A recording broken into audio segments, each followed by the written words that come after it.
தேக்கடி ஏரி 1895ஆம் ஆண்டு பஞ்சம் போக்க எழுப்பப்பட்ட முல்லைப் பெரியாறு அணையால தேக்கடி செயற்கை ஏரி உருவாகி இன்று கேரளாவோட முக்கிய சுற்றுலா தலமா மாறியிருக்கு. 26 சதுர கிலோமீட்டருக்கு பறந்த இந்த ஏரிதான் பெரியார் வனவிலங்கு சரணாலயத்தோட மையப்புள்ளி. தேக்கடி ஏரியில ஒரு படகு சவாரி கிளம்புனா கரையோரமா அடிக்கடி யானைகள் கூட்டத்தை பார்க்கலாம்.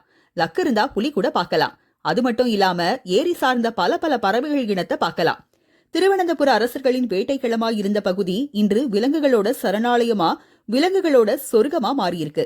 1899ஆம் ஆண்டு சரணாலயமா அறிவிக்கப்பட்டு 1934ஆம் ஆண்டு நெல்லையம்பதி கேம் சான்ச்சுரியா மாறி 1972ல இந்திரா காந்தியோட ப்ராஜெக்ட் டைகர்ல இணைக்கப்பட்டு 1978ல பெரியார் வனவிலங்கு சரணாலயமா அதிகாரப்பூர்வமா மாறி 1992ல யானைகள் காப்பகமாகவும் ஆகியிருக்கு.